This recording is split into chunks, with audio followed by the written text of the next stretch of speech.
Welcome to Your Wordless podcast, the space where we redefine success, self-worth, and transformation.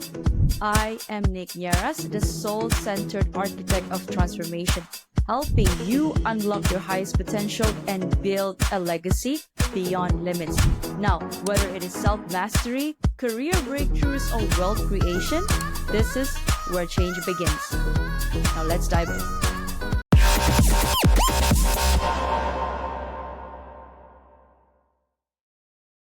So, Bob, can you please share with us, take us through your backstory? What was it like growing up as a Bob Martin? Well, there's so many little pieces of it, but my folks were immigrants from Eastern Europe. My dad was Hungarian and my mom was Roma Gypsy. And they got to America, and like so many people, just to give you a time frame, my dad was born in 1898. Okay. Just to give you, a concept of the history that we're dealing with here. So we're going way back. Okay. Yeah. So they got to America, they met here, and they discovered popcorn. It was a brand new taste sensation from Midwest America, and they decided they would go into the popcorn business as their way to get the American dream. And so they bought themselves a popcorn machine and a cotton candy machine. And so that's the atmosphere that I grew up in: amusement parks and carnivals and cotton candy and popcorn and hot dogs and all that. So fast forward for, again, we could do a whole podcast on how I came to be a lawyer, but Yeah. May- I'd like a condensed version of it. Like, wow, high profile mob well, lawyer. I went to Boston University. I played football there, and in the same week, I lost my high school girlfriend and I broke my ankle. And after that, I didn't go to many classes. I flunked out of Boston University and became a hippie, because we're talking 1969 here. So we're talking the days of Woodstock and Jimi Hendrix and all those rock Right. stars. Yeah. And there was this one fellow who kept telling me that I should be a lawyer, and he actually went out and got a job and earned the money for the entrance ticket to take the law school test. And he gave me the ticket, and he said, "You should be a lawyer. You should go take the test." And even though I flunked out and I was maybe a mediocre student, I took the test and I got into one law school. They took a chance on me and I became a lawyer. Wow. But, it was an interesting thing, because what I remember that we were all everybody that went to this law school, it hadn't even been accredited yet. It was a brand new law school. We were the very first class. It hadn't even been licensed yet. Oh. We were taking a chance on it. It was taking a chance on us, and we were all a bunch of misfits and, almost rands and wannabes. And I remember sitting around and they asked me, like, what did I want, what kind of a lawyer I wanted to be. Mm-hmm. And I didn't know one thing from another. I said, I want to be a judge, I said. But it's funny, I remember that when I said it, first of all, the first thought I had, and, you have the name of your podcast is, you're worthless, right? Yeah. The first thought that came into my head was, who are you to Who? want to be a judge, right? Exactly. Who are Yeah. you? Where do you come off thinking that you could be a judge? But Mm-hmm. then something else washed over me, and it was, wow, I have a chance to do something with my life. And so from that point on, I knew that I was in the right place. So I went through law school and I got a job in the district attorney's office. That's the prosecutor Right. in Miami. And if anybody's ever seen the movie Scarface or the TV show Miami Vice, Yes. Yes. those are the days we're talking about, 1970s, with the cocaine coming from from the Colombian cartels and the Yeah. Italians and the Haitians and all that.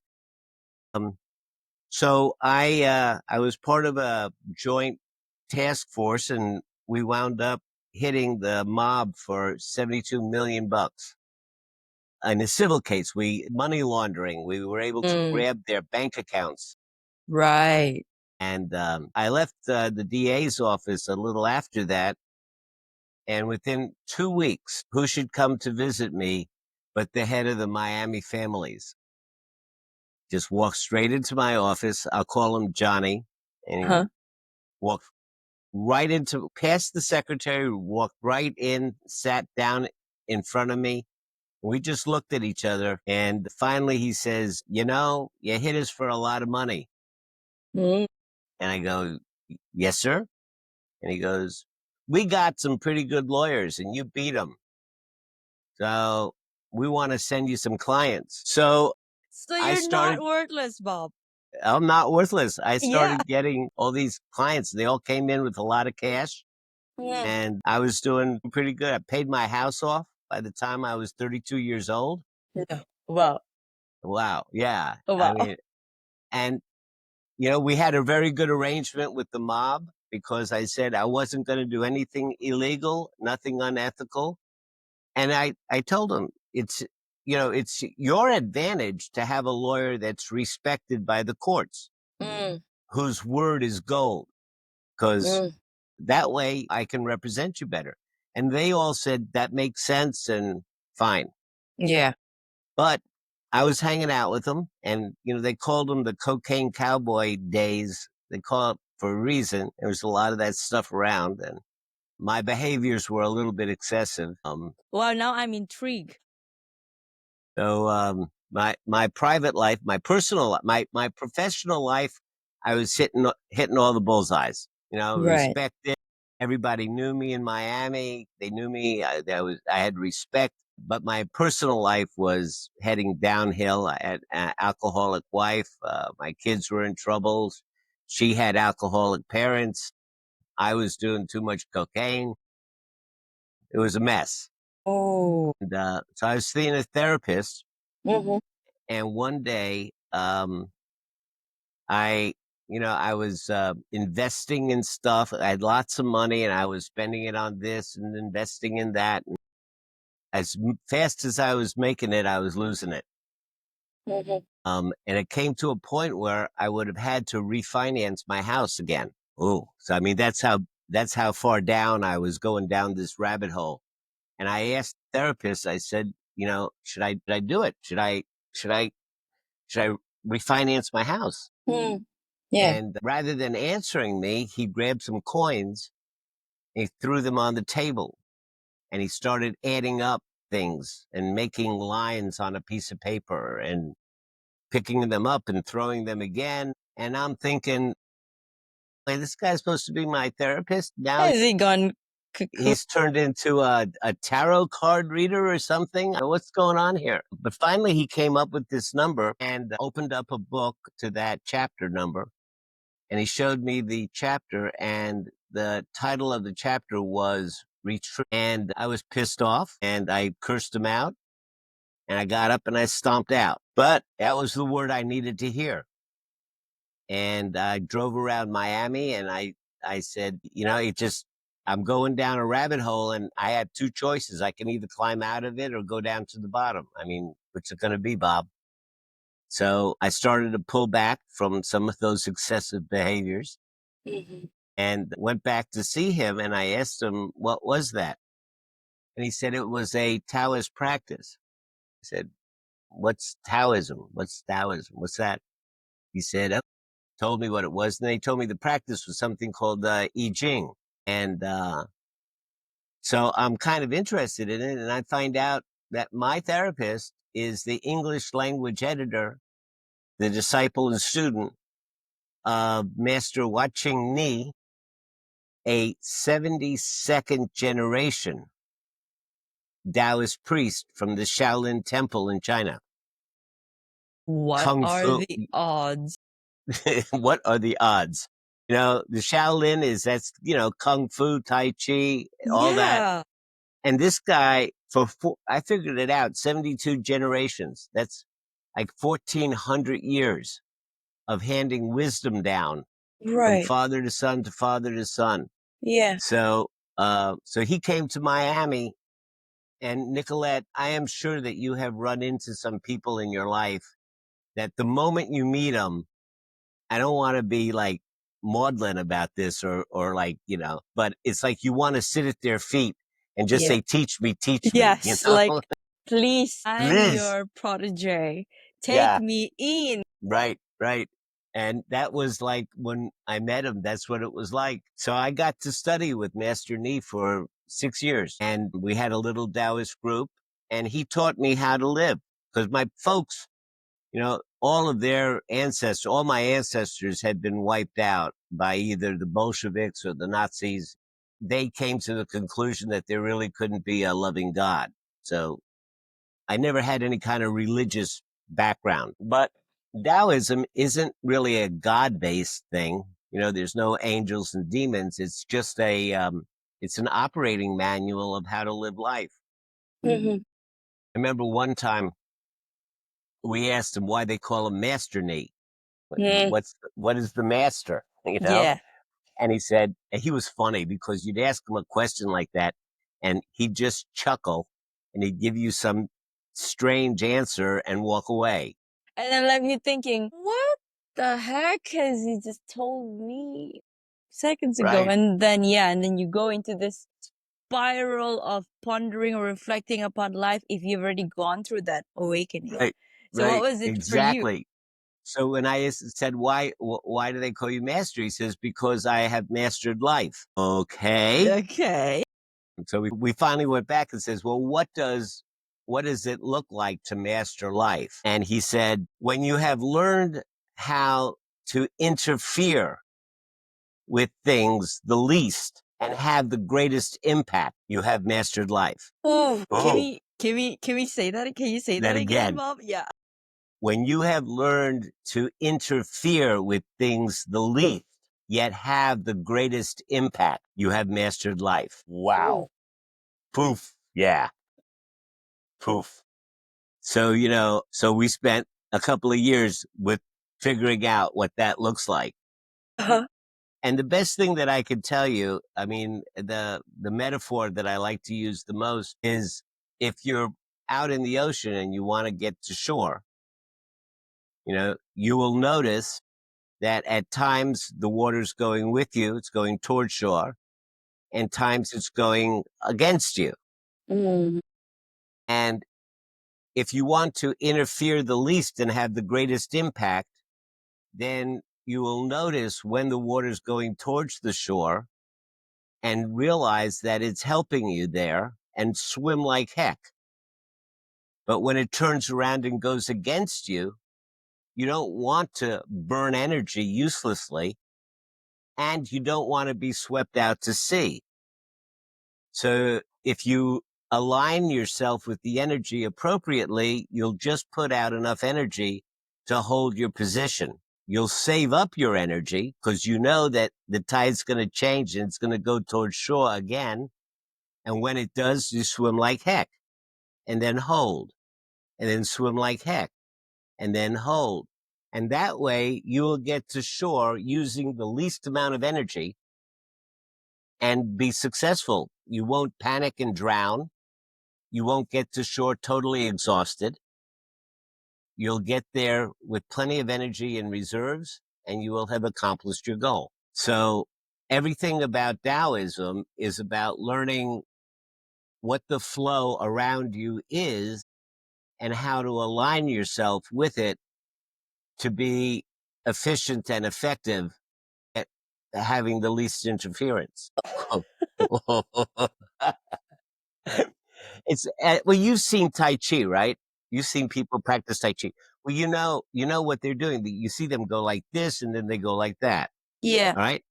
Well, that same metaphor of the way the ocean is, we all can get it. That day turns to night, night turns to day, winter turns to summer, and that there's an ever cycling of the universe. It's ever cycling. We all get that. That's easy.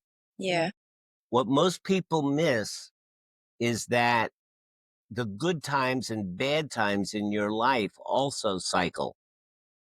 Bob. I needed to hear that from you today. Yeah. So if Everything is cyclical. when times are good, you don't rest on your laurels and just enjoy it. You also, like a good chipmunk, right? Like a good squirrel, get some of the acorns and you'll put them away because you know that things are going to go down. So I need to use some of my energy to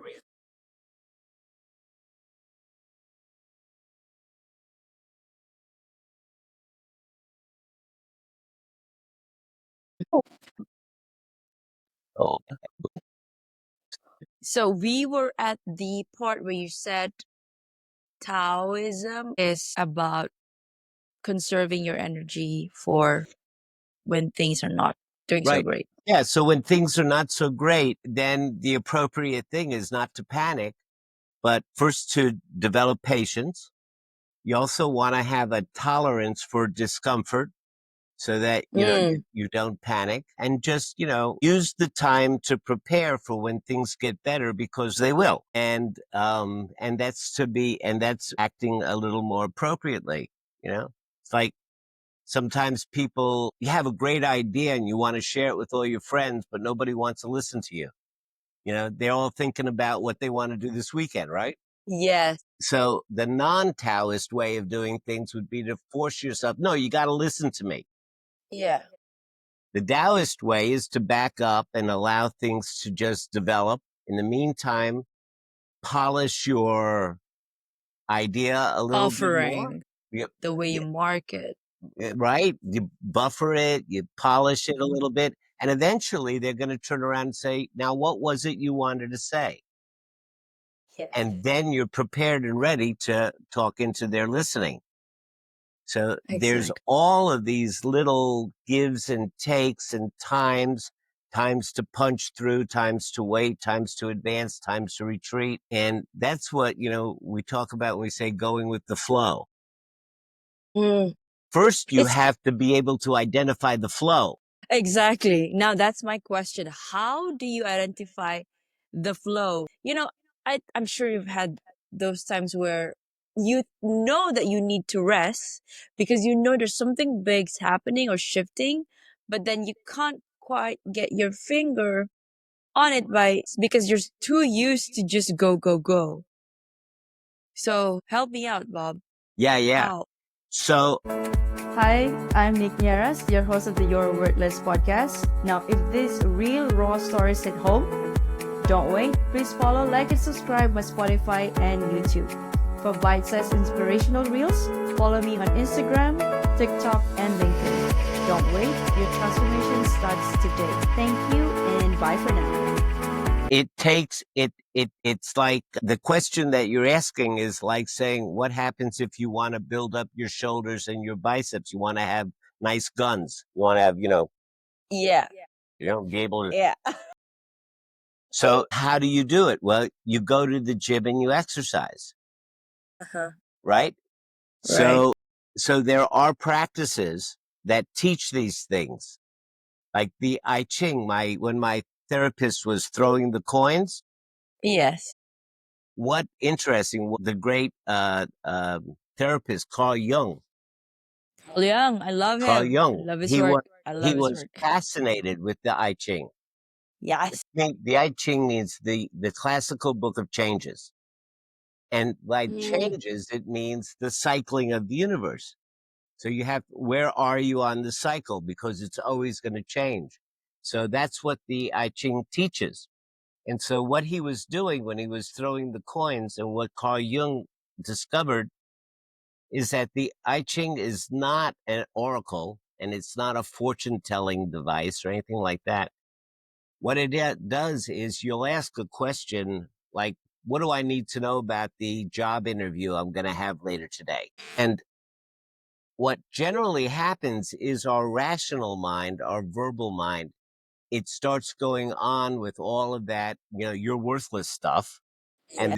And the committee in my head is telling me all about, you got to do this and you got to do that, and don't let them know this, and be careful about that. Imposter syndrome. The imposter syndrome, all that's going on here. But meanwhile, the real answer to your question, what do I need to know about the interview? You already know the answer. It's just stuck in the intuitive part of your brain, that part of your intelligence that already knows the right answer. Now, the trick is we got to get it over from the left side to the right side. Yeah. So the I Ching practice of throwing the coins and doing the math is a way of occupying your verbal mind so that the committee in your head is shut out because you're doing math. You can't do math and hear that voice in your head at the same time. So Oh my gosh. occupies that part of your brain and allows the intuitive part of your brain to work on the question that you asked. Then when it gives you some numbers and it directs you to read portions of the book. Oh my God. As you read the portions of the book, your intuitive mind is selecting the words that it needs to communicate over to the right side of your brain. So it actually acts as a bridge between the left and right side of your brain. But in the meantime, it's teaching you about the times, and the I Ching breaks up the times, the flow, into 64 pie slices, and they all have names. So as you practice, as you do this practice, you throw the coins every day. You get up in the morning and you say, "What do I need to know about today?" And you throw the coins, and Is that the the read. coin with the square in the middle? It can be quarters or dimes or pennies or any coin. Any coins? Yeah, Okay. How I do we mean the how do way. we do that? Can you demonstrate? Do you practice? If I had Okay. some coins, I have a question, Bob. I have a but question yeah, go ahead. Go ahead. that I'm gonna ask when you do the coins. Can you do it for me, or I have Could to we do it actually myself? do it? Yeah, I is I that would possible? I'm sorry to put you on the I would spot need here. some coins. I don't know if I have any coins right Or here. or or Bob, I could just select. I have a number in my head. Do you have any coins? Oh yeah. Okay. You know what? Let me. Well, I can always edit this part out. So I'm gonna take some coins. Just give me 1 second. Okay. Becoming a podcast host was a natural extension of my second act. Now, after spending 15 years in the corporate world, I've transitioned to helping individuals overcome challenges like navigating tough relationships, career burnout, and aligning their mission with their soul's calling. By certifying as an RTT hypnotherapist and a lifestyle coach, I've made it my mission to empower people to recreate the life they deserve and building a supportive community through my podcast. Now, let me ask, are you facing challenges like struggling to reprogram your mind to attract wealth, weight issues that feel like a constant yo yo, insomnia or restless nights from daily worries, or just a lack of confidence in public speaking? If the answer is yes, visit www.thenicknearasholisticlifestyle.com and grab a free hypnosis audio of these common struggles. It's a sneak peek into how my coaching works. Are you feeling shy? Don't be, because I'm as real as it gets. Let's connect on Instagram and LinkedIn and start your transformation today. Okay. You got I 3 coins. have 4, Okay, I just need and 3. I just need you 3. just need 3. Okay. I Okay, got now 3. I held. the first thing that we have to figure out is what is the question that we're asking. Do I say it out? Well, yeah, I mean, I think we Okay. can say it out. Okay. I sell my car at the right price that I'm looking for? Okay. So that's a question that is asking for a yes or no answer. Can I do this? Right. Uh. The I Well. Ching Okay. will never answer that.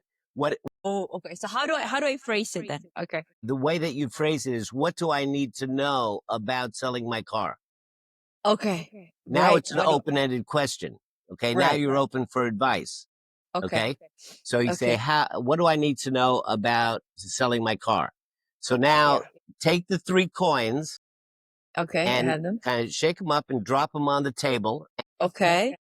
and tell me how many heads and how many tails. Wait. The head is 2. Okay. And 1 Tail. tail, right?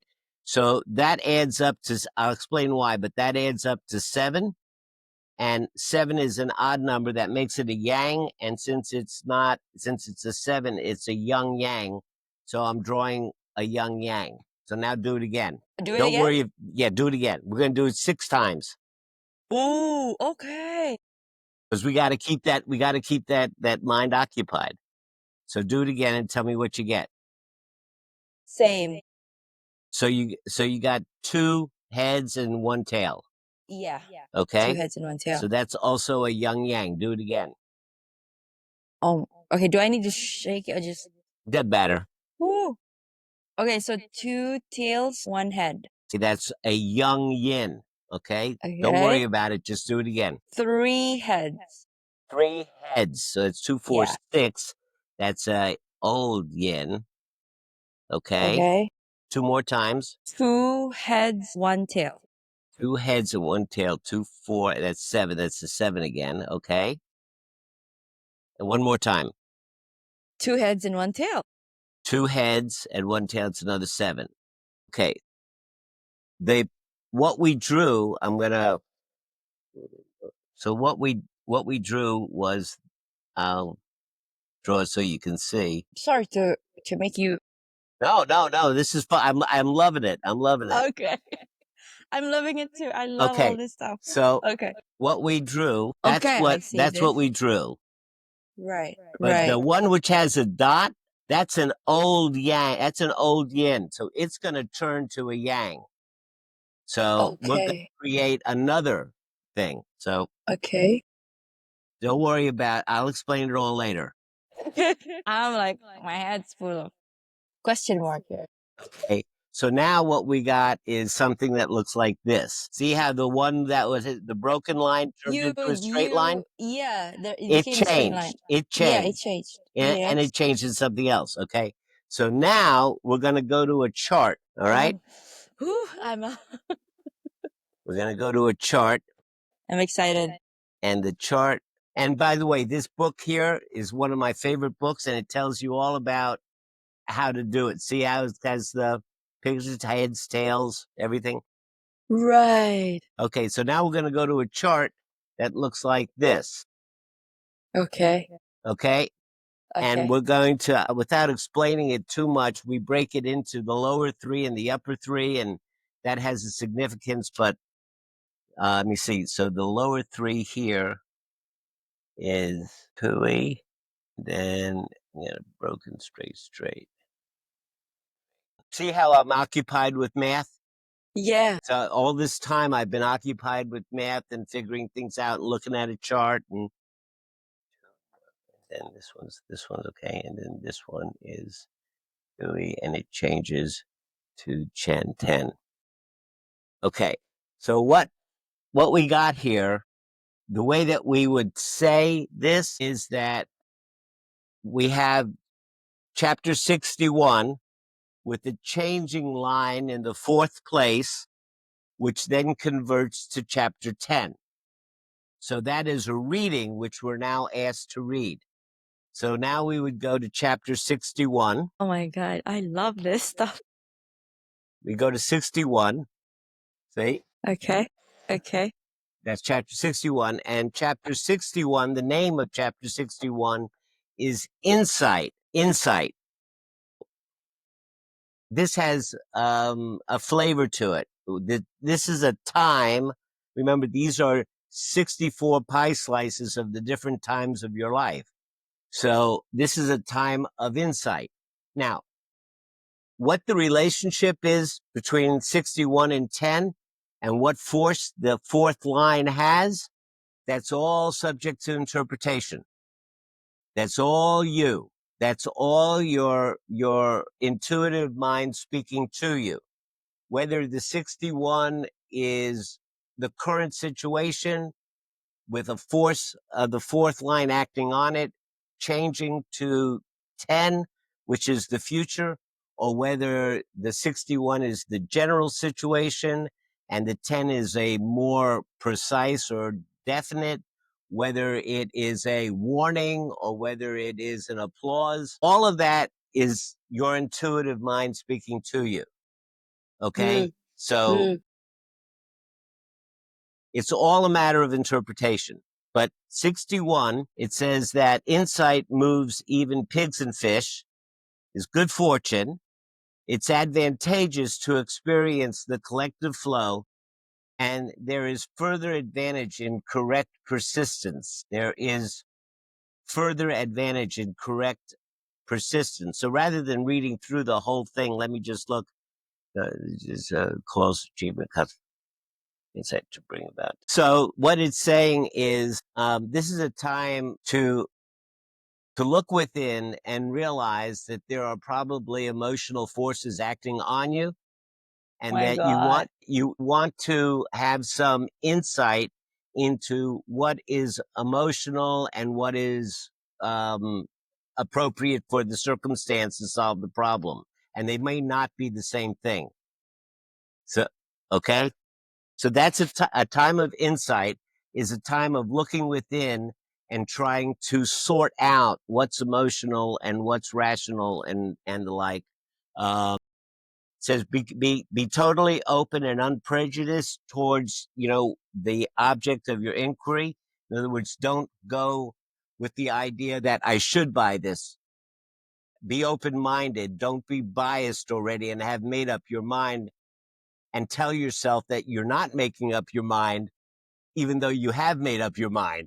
Right. Don't be fooled by thinking that you haven't made up your mind. You should have enough insight to realize that you may have a bias that's influencing you, and you want to try to operate outside of that bias. And this takes this takes sitting with it. Basically, insight is sitting with your thoughts and sorting them out. Okay. So that's the 61. Now, that changing line, which is in the fourth position of 61, says in Taoism, they often talk about the superior person and the inferior person, but that doesn't mean somebody outside of yourself. It means your better angels and your other angels. It means the things inside you that may want to do things that may be not helpful or even harmful, as opposed to the superior person, which always the inferior person looks for short-term goals. The superior person looks for long-term goals. The inferior person looks to take care of their hunger. The superior person takes care to look out for their fitness. So it says the fourth line, turn your attention to the superior person or a noble ideal and attempt to gain insight from that. So, just be aware, that there are these different forces within you. Some of them, now, inferior forces can be okay. Like, let's say that you're got a lot of things that you've got to do on your plate. You've got a lot of things that you've got to finish, tasks to perform, but you're tired. You say, I just want to go to the movies. So that might be an inferior feeling, but it's okay to cater to it in the right time. Right. You need to go to the movie, take a break, and then you can come back. So it doesn't, inferior doesn't necessarily mean bad. It just means not Like succumbing to it at the like, expense of the longer term goals. things. So that's a force. That is something that's working on it. And then it resolves into hexagram number 10. The name of that is conduct. So it says conduct is the image is stepping on the tail of a tiger. It does not bite. There will be progress. So it means that so what the I Ching is basically suggesting to you, or what I'm getting out of it, is that it says you need to sit and sort out, the difference between your rational thinking and what makes sense for you, and sort that out from your emotions, and try to pay attention to the bigger, more lofty goals.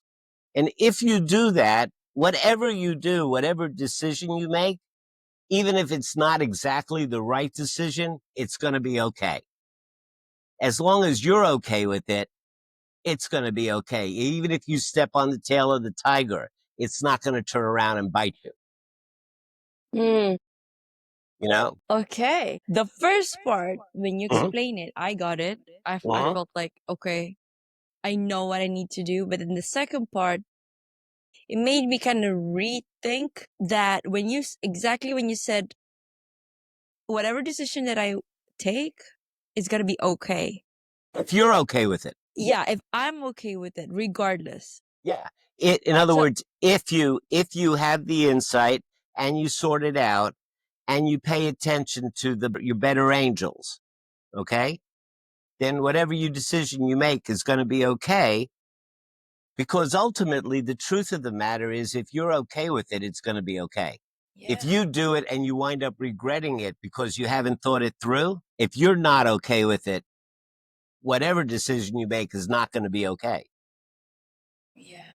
So basically what it's saying is get straight with it, and then you'll make a decision. Sometimes decisions work out well and sometimes they don't, but you don't have to really worry about that too much.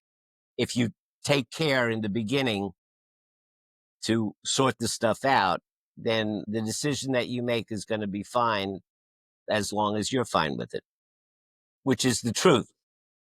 Yeah, which is the truth. Yeah, I mean, there are things that I've done that I could have made a more effective or efficient decision. It wound up costing me money or it cost me time but I say, well, we make mistakes in life. I mean, that's just part of living too. So it's not, basically it's saying it's not a big deal if you make a mistake. So don't worry about it too Don't much. dwell too much. Just get straight with yourself about it. Okay. I love that insight. Yeah. Those insights. It's really training my intuition too, because I already know the answer. Yeah, you already knew the answer. I knew it, but then with me, I like to have that validation, like, because if I made a decision and then the decision doesn't turn out to be what I had planned the outcome will be, then you have this you guilt trip yourself by saying, oh, why did you do that? And then you feel hopeless, and then you feel, if it gets you into a certain, you lose money, or maybe you get into a bad relationship, I'll be like, I told you so. Mm-hmm. And you Right. feel worthless, Right. right? Right. Because if you had known this, if you had followed what you feel that is right from the beginning, you wouldn't have gone through on this path. Right.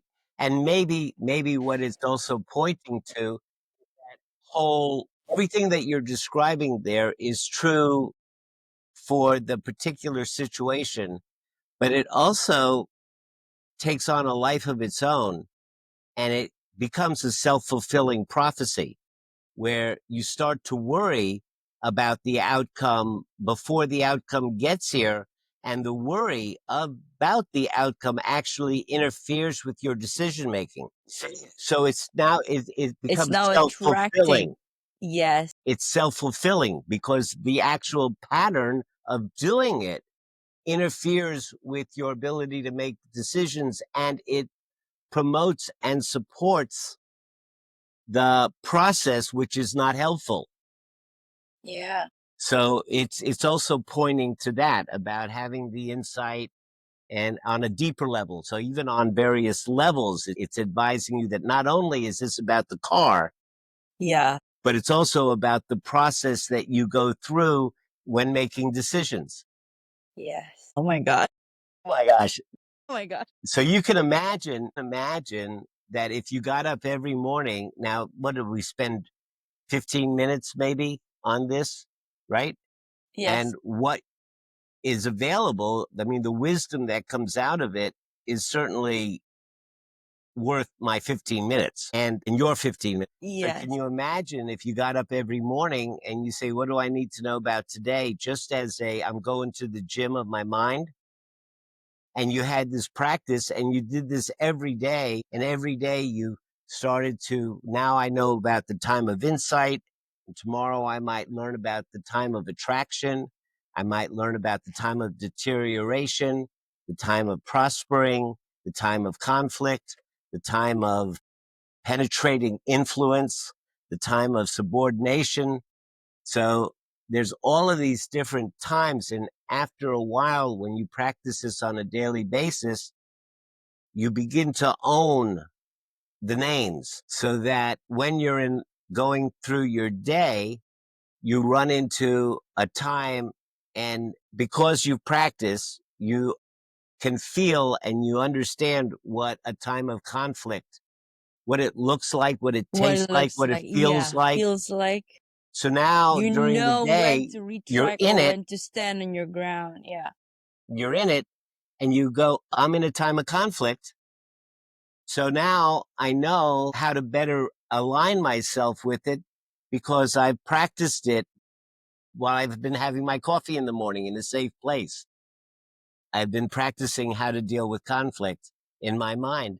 So now when it comes up in life, I'm all ready for it. Gosh, where can I get the book? Is it like available? I'm gonna check a I local like bookstore. this book. I like this one. I like What this is one that? The Illustrated I Ching. Ooh, by okay. R.L. Wing. I think R.L. this Wing. is the best book for a beginner Okay. because it has all of the instructions. It has the chart. It's got all the instructions. It's even got pictures. It's got pictures of the coins and how you draw the lines, and explains what the lines mean. So it's a great book for a beginner. Later on, there's hundreds of translations, just like there's hundreds of translations of the Tao Te Ching. There's So hundreds. this was translated from the Chinese dynasty and to English right now. Oh, wow. How remarkable. And what are the odds of me interviewing you? I've encountered, or rather, dove into learning about Taoism during my own spiritual awakening as well. And I love the idea of Carl Jung, Alan Watts, and all those people. And right now, I feel like I'm at this precipice of my life where I need to wait. I know if I wait it out, that those is gonna come in avalanche, or the opportunities, or whatever, the good things. Yeah. But right now, it's like something you can be tired of waiting. Mm-hmm. But then you being tired of waiting also mean that, are you really going in the flow? Because that's the paradox, right? If you're tired, meaning you're waiting on the outcome, whereas you should be detaching yourself from the outcome while you go on with your life. So Right. And a lot of that lives in the world of not knowing what you don't know. Like yes, we just talked about something which divides and identifies flows according to a bunch of characteristics. And before we started this conversation, you did not even know that you didn't know that. You didn't know that you didn't know it. And because you didn't know that you didn't know it, you didn't have any way of learning it. A Master Ni once said that he told us there are things that exist in the world of not knowing that you don't know about them. And the trick is that you want to find out about them and you move them from that world into the world of knowing that you don't know. being aware that First there's you don't know that world that you don't know that you don't know. Yes. Now I know that I don't know. And from there I can learn about it and move it into knowing that I know it. Yeah. So I don't know that I don't know, to I know that I don't know, to I know. Yes. Oh, okay. Now I have a homework. I gotta go and order an I Ching book. It's out of print. So he does have one, I think, that's still in print, that's called the I Ching workbook by the same I Ching person. workbook. I Okay. Ching workbook, and it's just as good. Okay. I'd like maybe an ebook of it. I'm sure it's available like online. I don't know. Right? It's out of print. Really? Yeah. Okay. But, But it's so funny, like, because I had this impending question in my head, like, what do I need to do about certain things? I have certain projects on the way, and then this thing about the car and whatnot. And now this topic of Taoism resurfaces itself. It's like, okay, maybe there's something you need to look at if you really have question. Like, I have this hunger for it. I want to know. I want to know. I want to know. I And now, understand. and then you're giving that to me. Like, I You mean, know what I can do for you? what's that? Send me your email address, Okay. and I will send you. I have copied this book onto a PDF. No. Yeah, yeah, yeah. Now I can't That was email okay. it to you because it's too big, but I can Right. send you a link to download it. Right. Yes. I meant actually I meant that. It's like an ebook or a PDF version of it. Oh my god. Yeah, I have a PDF version of it. That's the angel talking to me. Okay. We hear you. We got you. Okay. Thank you, Bob. Okay, Bob. So what are you working on currently that besides Taoism? And you're an author and you're also you speak or you teach at Elon University, right? Right. So what are you working on? What's Well, exciting for you right now? I'm teaching meditation to college kids, and I have Chef's my own. kiss. Huh? Chef's kiss. Yes, they need to know meditation. Absolutely. Yes. Absolutely. And so I have my own private practice, and I'm not trying to, I have, I have a steady stream of students, but I'm really working on teaching people about meditation because there are so many misconceptions about what meditation is. I mean, I can't tell you how many times I've had a conversation that goes like this. You teach meditation. Yep, I teach meditation. Oh, I really need meditation, but I tried it and I can never do that because the moment I try to sit down, my mind goes nuts and I get all these thoughts and I can't stop the thoughts. I can't quiet my mind. I'll never be able to do that. And I would love to, metaphorically, I would love to grab them and shake them and go, no, no, no, no, no. It's not about quieting your mind. Nobody can quiet their mind. It's not about that. It's about befriending the craziness in your mind. It's about actually allowing the mind to do all the stuff that it does. It's about allowing it. It's not about trying to stop it. So the moment you noticed that your mind was thinking about a bunch of stuff and that you couldn't quiet it, at that moment, you were doing the perfect meditation. You were meditating at that moment. Wait, what? What? Can you repeat that again, Bob? Yeah. So, so what meditation is not about quieting the mind. It's about allowing the mind to go about its crazy business and allowing all of that craziness and thoughts and all of that stuff to go on, but watching it happen instead of just being in it. Catching yourself thinking about it. Not even catching yourself, because that's like it's something that I shouldn't be doing. And you can't not be doing it. See, initially, just like you say, everybody has this feeling that there's something wrong with the mind going blah, blah, blah, blah, blah, blah, blah. But Mm. the reason that your mind does that is because we evolved in the jungle. And in the jungle, danger can come from any place. Mm. It could be a snake. It could be a tiger. It could be a wild boar. It could be an enemy tribe. Anything could come out of the jungle at you. And so in order to survive, the mind developed this scanning mechanism where we scan our environment. So when your mind goes off blah, blah, blahing, it is the modern equivalent of scanning for danger. It's built into us. It's evolutionary. It's what we do. It's what minds do. You don't stop it. You can't stop it. Okay. But what you can do is you can, because it is an evolutionary attribute that developed in a time that's no longer the time that we're in. We're not in the jungle anymore. So we have to understand what's going on in our mind so that we can adapt ourselves to the current situation. And it's not about stopping the mind. I'm getting way too, hold on. Let me I love that. back up a second.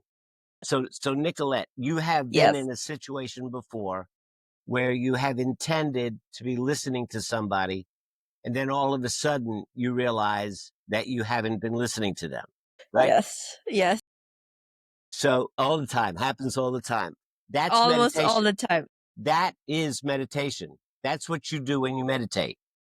Oh, is that right? Yeah, absolutely. That's exactly what you do. That's meditation. The only difference is that when it happens in your life, it just happens. When it happens and you're meditating, you're noticing that it happens. That's the only difference. Okay. So, do you notice when, So say Bob. So for yeah, example, now I'm listening to you, but then suddenly my mind just drifted off to me needing to buy a plane ticket. right, exactly. That's what happens. So that needing to buy the plane ticket is our modern day snake and tiger. It's the danger that is out there in the world that if I don't take care of it, something bad will happen. If I don't, if I left the stove on, if I didn't go shopping, if I missed that deadline, if that's our modern day snakes and tigers, and we're just scanning and we're just thinking about them. And the only problem is that when it was a snake or a tiger, we could identify it and we knew how to deal with it. In today's chronic anxiety that we have, it's because we can't identify the source and therefore we can't resolve it. So we're always looking for the source and we can never find it. And so our mind's always going blah, blah, blah, blah, blah, blah, blah. Yeah. Okay. But Yes. did you notice that when you noticed that you weren't listening to this person, there was a very subtle, very faint sensation of startle.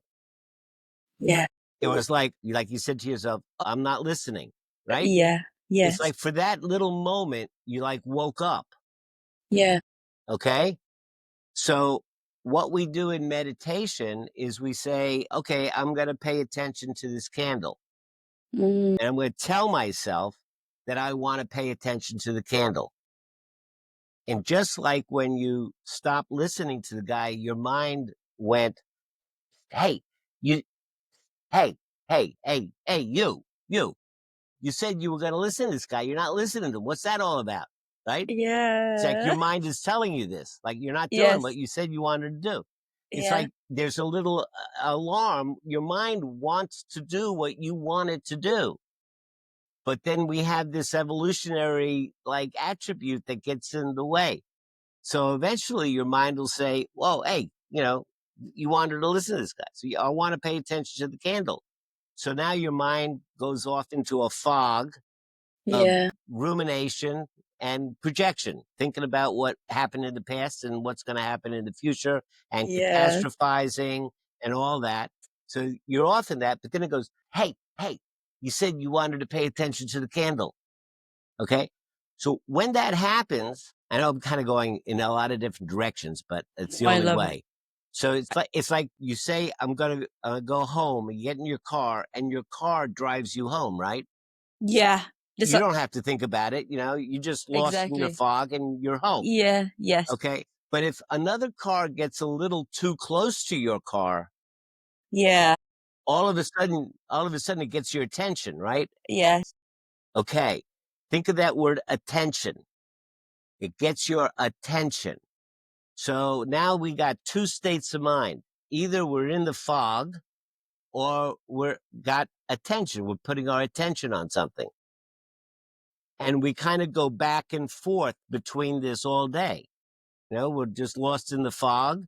And then we give it something our attention. Think of the word attention. It means we're attending to something. We're taking care of something. We're attending to it. So that car came a little close. I'm attending to it. I'm figuring now, what do I need to do? Do I need to move away? Or what do I need to slow down, speed up? I'm attending to it. So that's what we call being awake. We're awake or we're in the fog. And it's okay. It's okay to be in the fog. There's nothing wrong. I don't want to be awake all the time. It's too exhausting. Yes. I want the car to drive me home. Yeah. I don't need to spend mental energy on that. So it's Mhm. okay. It's just that I wish that I had a little bit more say in the matter of when I'm attending and when I'm in the fog. I wish I was a And little more skillful about being in the fog and attending. And so when I say I want to pay attention to the candle and then my mind goes off like it just went off with you, then your mind says, you said you were going to pay attention to the candle. Well, what happens is you kind of wake up and then you get a flood of judgments. Oh, I should have been doing it. I did it wrong. I didn't concentrate. I lost my focus, blah, blah, blah, blah, blah. Then eventually all that stuff quiets down. And then you go back and you pay attention to the candle again. And then 3 seconds later, your mind goes off again. yes. Right? And then you Yeah. go, oh, I'm supposed to be paying attention to the candle. And you come back and then it goes off again. And the healing does not come in maintaining focus. That's not where the healing happens. The healing comes in waking up and coming back and beginning again. That's where the healing occurs. That's where you begin to learn how to tolerate discomfort.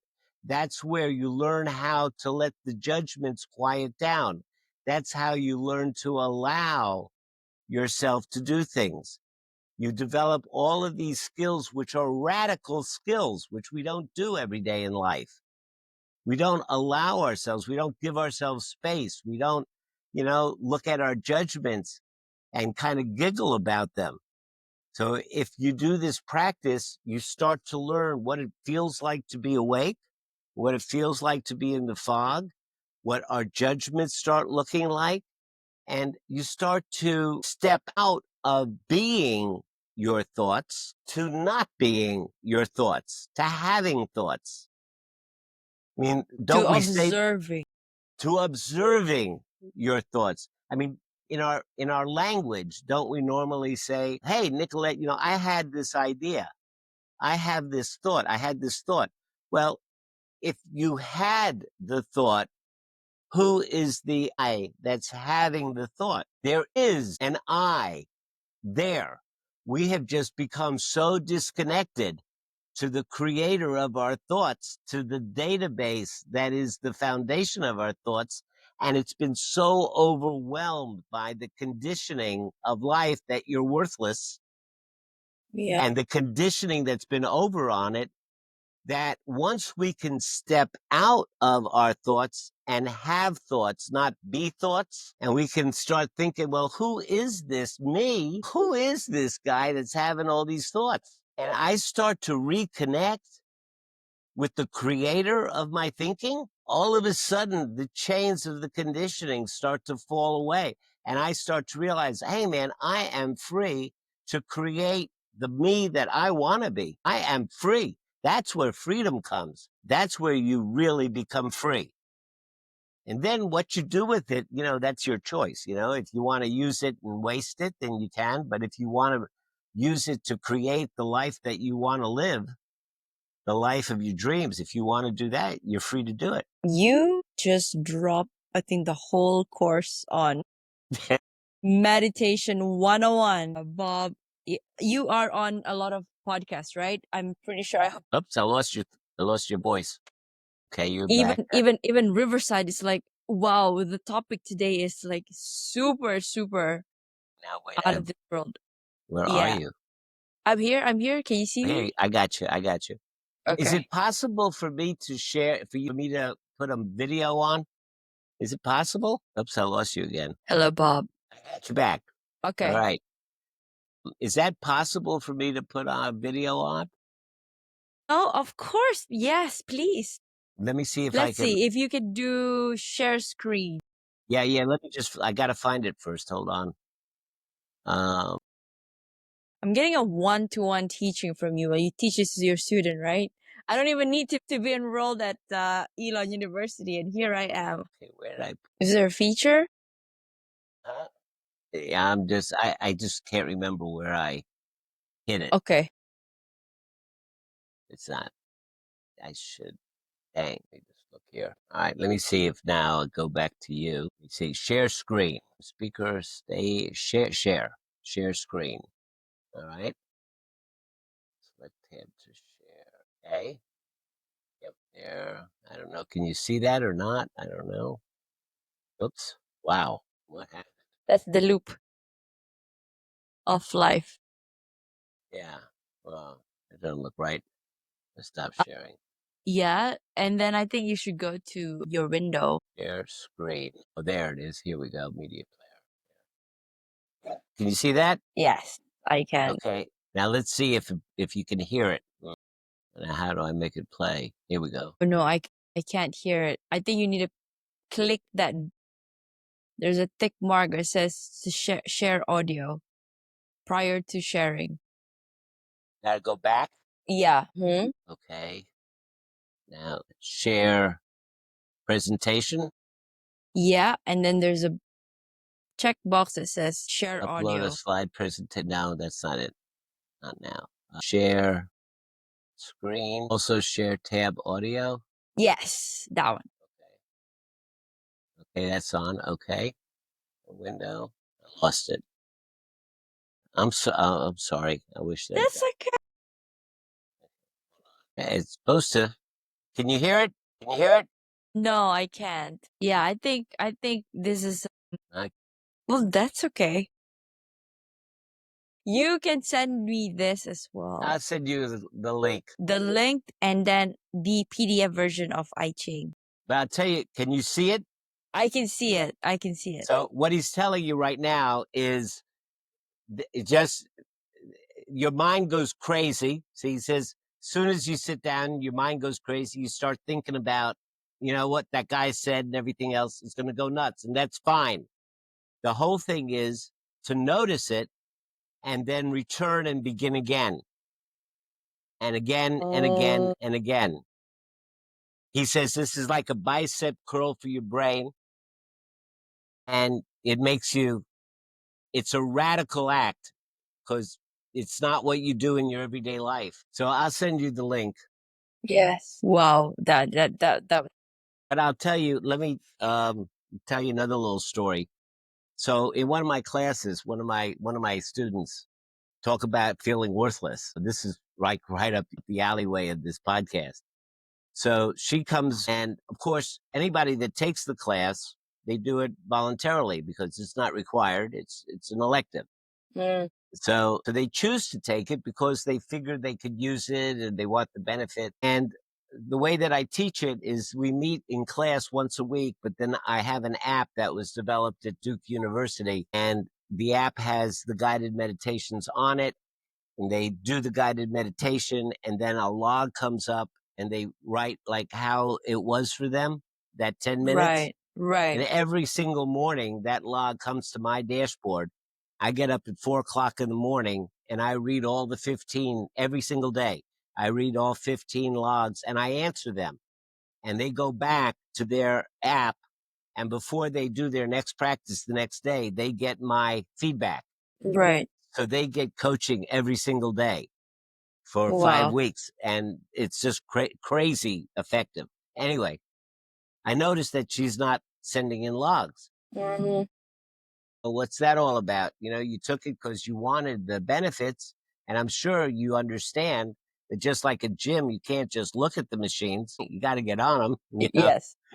Um, so she starts out saying, yeah, I know it's really weird. I always seem to know what, I need to do and what's going to be helpful, but then I don't do it. We start going through that and using some meditation tools like, what is the exact language that you hear? What's the voice in your head? What are the words? Not don't describe them to me. Tell me what the words are.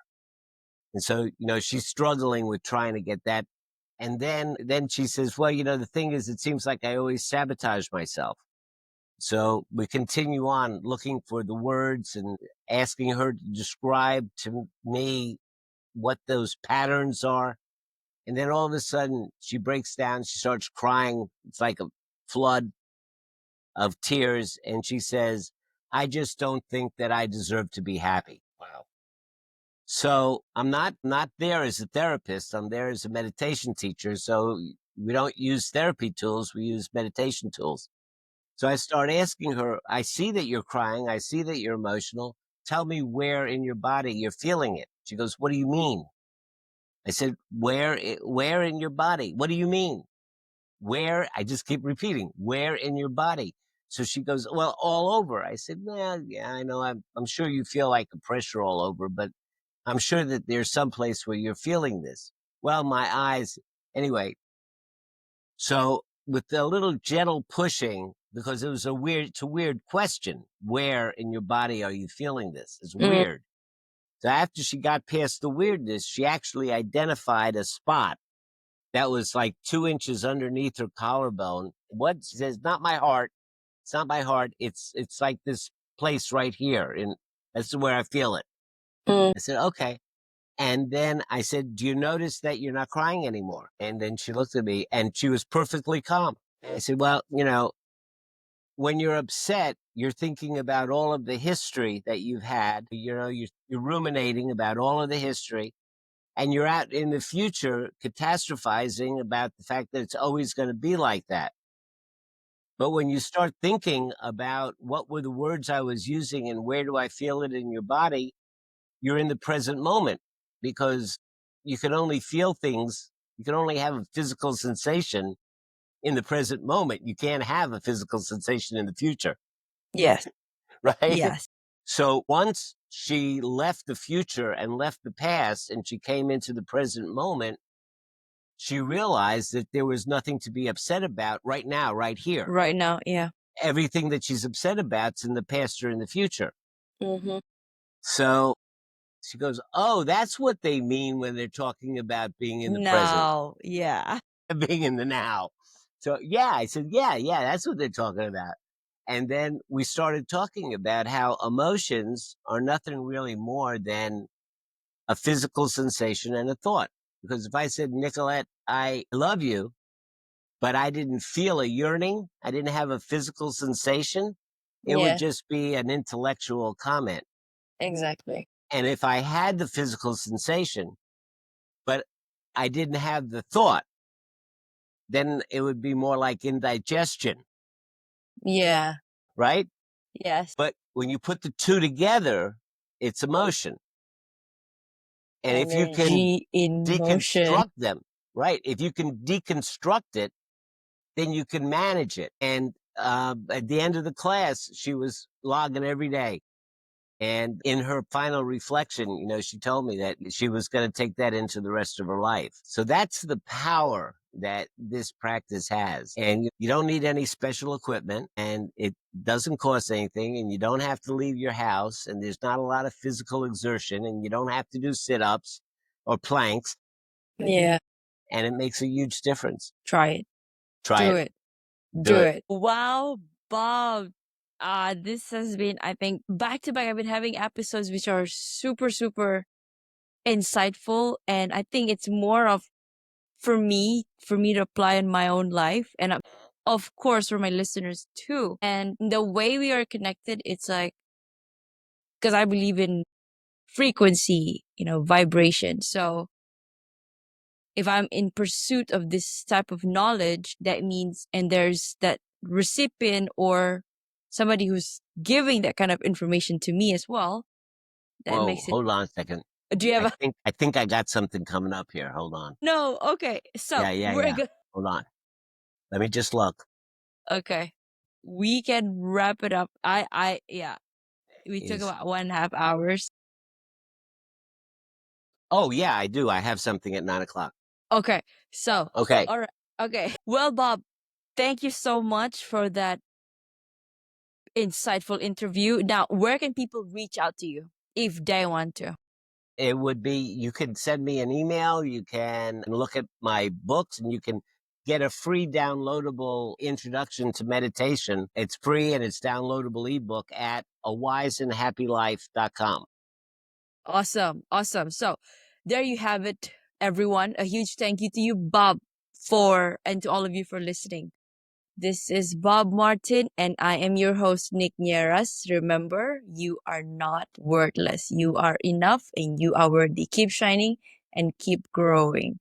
So thank you, Bob, and to all listeners. See you in the next episode. Thank you, Bob. Thank you. Appreciate it. Bye-bye now.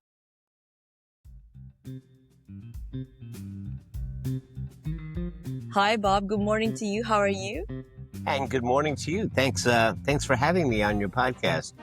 Thank you so much, Bob, for saying yes to be interviewed today. I mean, when you reached out, when I read your profile, this is a person that has actually lived the life that I am currently living. Why I say that? It's because I too pivoted a couple of times right now. In fact, I'm in my second act, podcasting and being a hypnotherapist at it. So much to unpack. I'd like to introduce myself. My name is Nicolette. I am the creator for the podcast titled You're Worthless. Read that again.